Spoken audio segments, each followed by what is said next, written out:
Assalamualaikum warahmatullahi wabarakatuh. Let me introduce myself. My name is Evita Yamarin. I'm from English department. Now I will present about speech comprehension. Speech comprehension adalah konsep of comprehension. Comprehension is a part of the communication process, getting the thought that break in the author's mind into the reader's mind. Comprehension is the essence of reading because the core of written language is communication of message. In addition, comprehension also involves the recovery and interpretation of the abstract deep structural relation underlying sentence. Speech comprehension is in fact an active process and not a passive one. Next, yaitu ada process of speech comprehension. Yang pertama ada contraction process.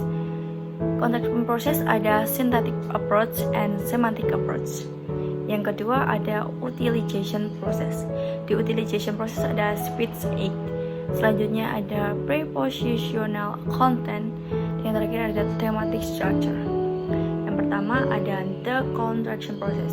The contraction process is the process in which the listener contract an interpretation of what they hear. There are two approaches. Yang pertama adalah syntactic approach. Listeners have at their command a battery of mental strategies by which they segment sentence into constituents, classifying the constituents and construct semantic representation from them. Example: when listeners hear a determined the, they know that it indicates the first word in a noun phrase. They likely expect to find a noun soon after it. The thin girl. Yang B, semantic approach. In semantic approach, listeners are presumed to work from the interpretation of a sentence that will be conveying. They work on the assumption that the sentence refers to entities, events, states, and facts. They then actively search for sound, words, and constituents that satisfy these assumptions and expectations. The basic premise of the semantic approach is that the listener's goal is to determine how its sentence is meant to be utilized. Selanjutnya ada maxim.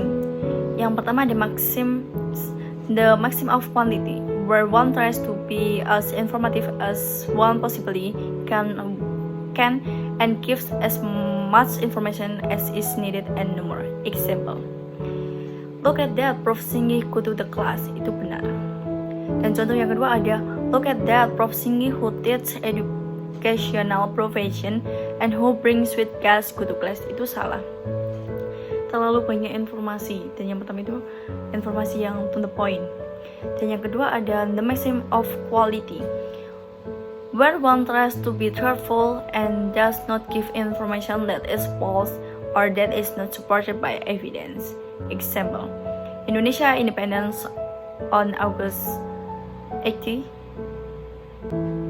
1945 itu salah. Yang benar adalah Indonesia's capital is Jakarta. Itu benar karena diikuti dengan evidence tadi. Maxims yang ketiga ada the maxim of relevant, where one tries to be relevant and says things that are pertinent to the discussion. Example: there is somebody at the door. B menjawab, I'm in the bed. Maxim yang keempat ada the maxim of manner. One tries to be as clear, as brief, and as orderly as one can in what one says, and where one avoids obscurity and ambiguity. Example: let's stop and get something to eat. B, okay, but not MCDONALDS. Itu spelling agar tidak memberi kesan yang ambigu. Yang kedua ada the utilization process.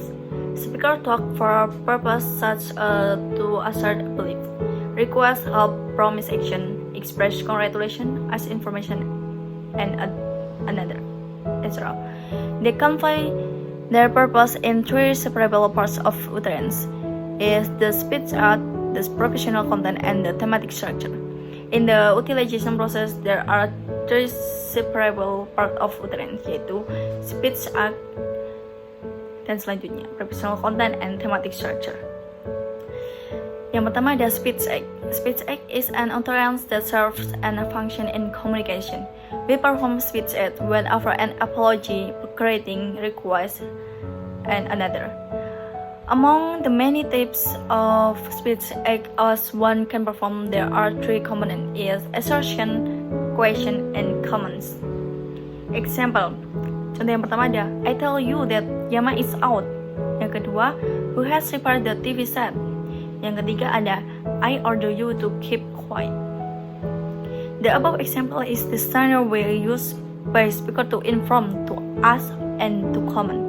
Example of other comments that can be done indirectly with declarative, and interrogative contraction, and other special device. Example, direct order, open the window, turn off the light, turn on the light.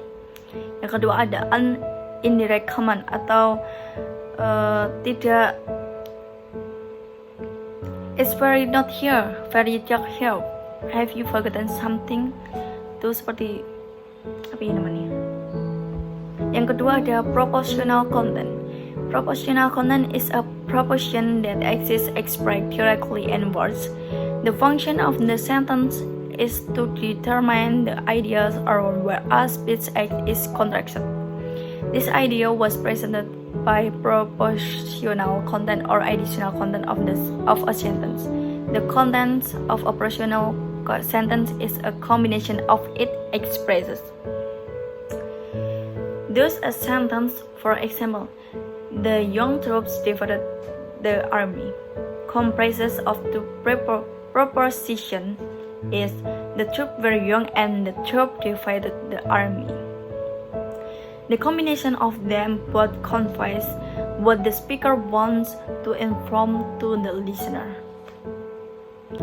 Next, yaitu ada thematic structure, deals with the aspect of the sentence structure that relate a sentence to the content be spoken. Thematic structure has three main points. First, to convey given and new information. Second, to convey the subject and predicate. Third, to convey the frame and insert. Therefore, the utilization process can be characteristic below. On hearing an address, listener identify the speech act, propositional content, and thematic structure. Selanjutnya ada the next search memory for information that match the given information.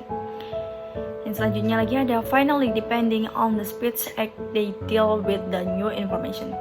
There are three major principles for the utilization process to be taken up. First, the reality. Two, the cooperative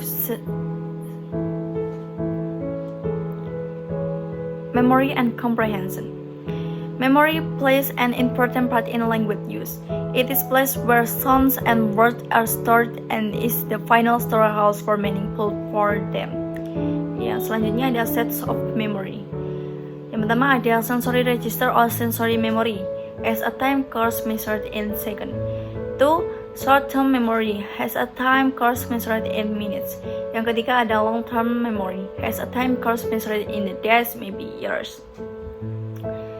Mungkin di hari atau mungkin di tahun. Yang pertama, yang selanjutnya ada sensory memory atau sensory register tadi. The sensory memories or sensory register acts as memory storage for stimuli received through the sense. It holds the stimulus in raw and analyzes that for a fraction of a second. Information from sensory or register memory then enters short-term memory. Short-term memory acts as the initial basis for remembering in the information being processed. Short-term memory decays quickly and also has a limited capacity. Information stored for a long time in short-term memory process, understood and considered valuable, then stored in long-term memory.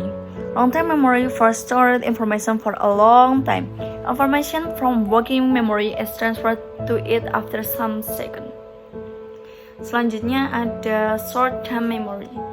It is also known as a working memory system. Working memory is conceived of as a short duration, limited capacity memory system capable of simultaneously storing and manipulating information in the service of accomplishing a task. Short-term memory is also called working memory. Short-term memory is temporary storage. Yang selanjutnya ada long-term memory. Long-term memory refers to the memory process in the brain that takes information from the short-term memory store and creates long-lasting memories. This memory can be from an hour ago or several decades ago. Long-term memory can hold an unlimited amount of information for an indefinite period of time. Tipenya ada kedua episodic memory, dan yang kedua ada semantic memory. Selanjutnya ada remembering and memorization. Memory has a very important role in remembering and memories. Remembering is a process of reconstruction in which people not only make assumptions about them but also make claims about past events. They perform retrieval of information from memory. The process of remembering consists of three stages, namely input, storage, and output. While listening to a passage, listeners jot down notes in storage until they need them. At recall time, they retrieve these records from storage, then reconstruct what they think was in the original message, the output. Next, yaitu ada memory. Memory also plays an important role in memorization. Memorization seems to have a different process from remembering. The basic principle behind memorization is clear. Parts will be easier to memorize if they are meaningful, grammatical, written in the linear or mother tongue.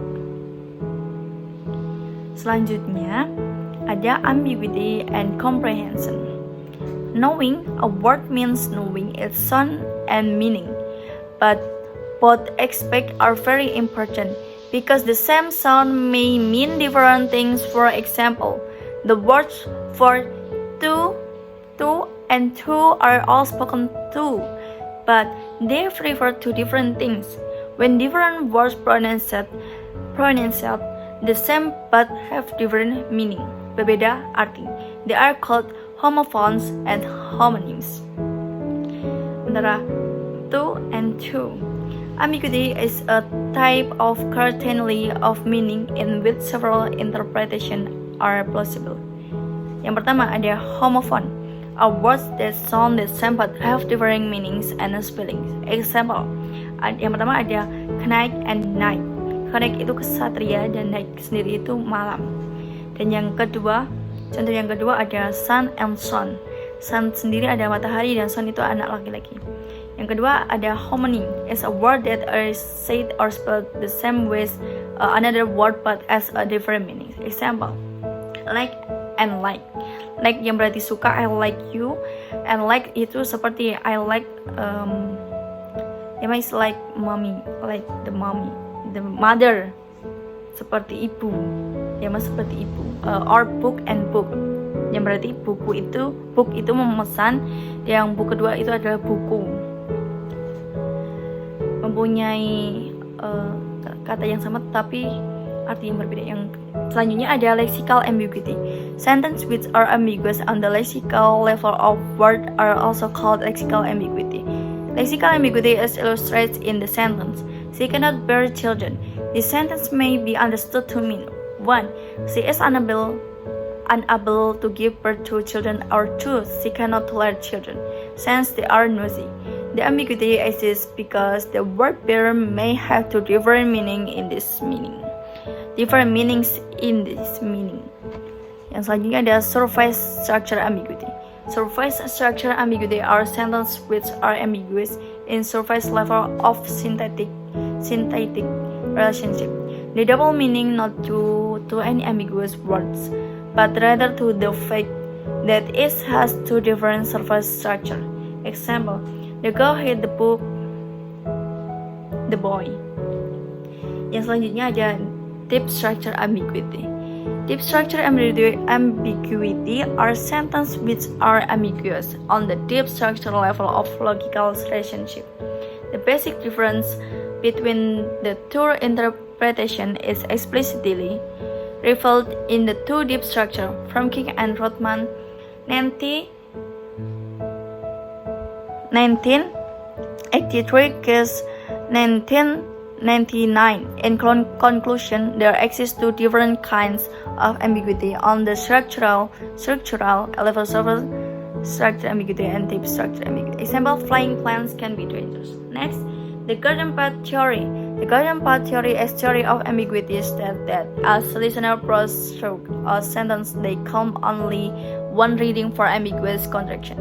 Is grammatically correct sentence that start in such a way that a reader most likely interpretation will be incorrect when human being read. They process language one word at a time. Thank you for your attention. Mohon maaf apabila ada kata atau kalimat yang salah. Wassalamualaikum warahmatullahi wabarakatuh. Bye bye.